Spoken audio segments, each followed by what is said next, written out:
हाय बंधुरा आज के आमी निरामिष एँचोड़ दिए आलू दिए दम बानाबो। सेजন্য আমি একটা এঁচোড় এভাবে কেটে নিয়েছি, কেটে ধুয়ে রেখেছি আর কিছুটা আলু কেটে নিয়েছি। এগুলো আমি এখন একটু নুন আর হলুদ দিয়ে সেদ্ধ করে নেব। তো কড়াতে আমি জল বসিয়ে দিয়েছি, এর মধ্যে আমি আলুগুলো আর এঁচোড়গুলো দিয়ে দেব। সব এগুলো 5-7 মিনিট সেদ্ধ করব। এর মধ্যে আমি একটু হলুদ দিয়ে দিলাম আর একটু নুন দিয়ে দিলাম, দিয়ে এটা আমি এখন চাপা দিয়ে 5-7 মিনিট সেদ্ধ করব। আর এদিকে মশলা নিয়েছি আমি একটু আদা বাটা 1.5 চামচের মতো নিয়েছি, হলুদ গুঁড়ো, লঙ্কা গুঁড়ো, ধনে গুঁড়ো আর জিরে গুঁড়ো, আর মাঝারি সাইজের 3টে টমেটোকে আমি এভাবে পেস্ট করে নিয়েছি। এঁচোড় আর আলুটা আমার সেদ্ধ হয়ে গেছে, এবার এগুলোকে আমি তুলে নেব। কুকারে সেদ্ধ করলেও হবে, একটা সিটি দিয়ে তুলে নিলেও হতো। আসলে যদি বেশি গলে যায় তাহলে এঁচোড়গুলো তেলেতে ভালো করে ভাজা যাবে না, সেই জন্য আমি একটু সময় নিয়ে কড়াতেই সেদ্ধ করলাম। আলুগুলো আগে ভালো করে ভেজে নেব। আলুগুলো ভেজে তুলে রেখে তারপর এরকম আলুগুলো একটু লাল লাল করে ভেজে নিয়েছি, এগুলো আমি এখন তেল থেকে তুলে আলাদা করে রেখে দিচ্ছি। দিয়ে এই তেলের মধ্যে আমি এঁচোড়গুলো একটু ভেজে নেব।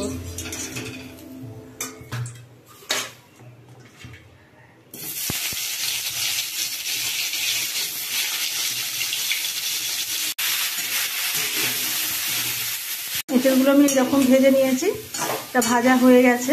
এটা আমি এখন ঢেলে রাখবো আলাদা করে।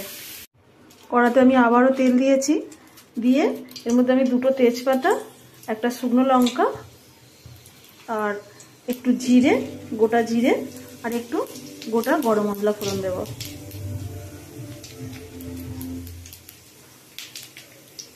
মশলাটা একটু ভাজা হলে এর মধ্যে আমি সমস্ত মশলা দিয়ে দেব।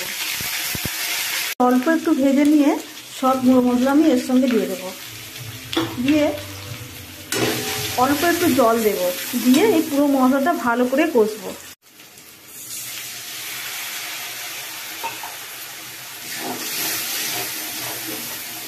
মশলাটা ভালো করে কষে নিতে হবে।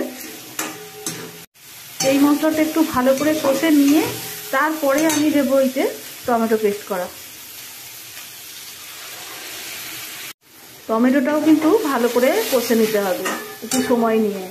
আর আমি টমেটো বাটার সঙ্গে 2টো কাঁচা লঙ্কাও দিয়ে দিয়েছিলাম, ওর সঙ্গে পেস্ট করে নিয়েছি।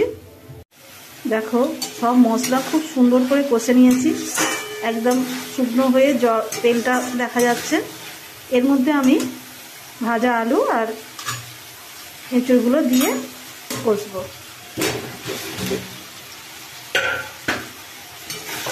এভাবে মশলার সাথে সব কিছু আবার ভালো করে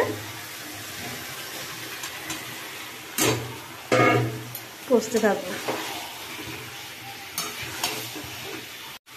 আলু আর এঁচোড় সেদ্ধ করার সময় আমি একটু নুন দিয়েছিলাম, তাই আবারও একটু নুন দিয়ে দিচ্ছি কম করে। এই এঁচোড় আর আলু কিন্তু মশলার সাথে বেশ কিছুক্ষণ কষতে হবে, একটু সময় নিয়ে কষতে হবে, নইলে কিন্তু ভালো স্বাদ আসবে না। তো আমি বেশ অনেকক্ষণ ধরেই এটা নাড়ছি, আরও কিছুক্ষণ এটা বানাবো। মোটামুটি কষা হয়ে গেছে, এবারে আমি এর মধ্যে জল দিয়ে দেব।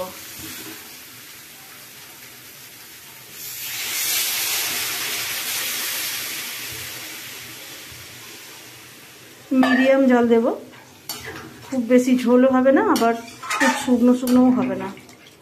আর এর মধ্যে আমি একটু 1 চামচ গুড় দিয়ে দিচ্ছি, কারণ এঁচোড়ে একটু মিষ্টি না দিলে ভালো লাগবে না।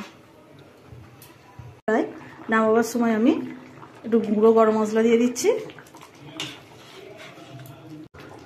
আর 1 চামচ ঘি দিয়ে দিলাম।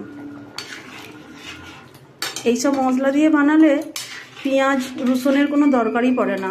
এবার বানিয়ে দেখো, খুব সুন্দর খেতে হয়, একদম নিরামিষ।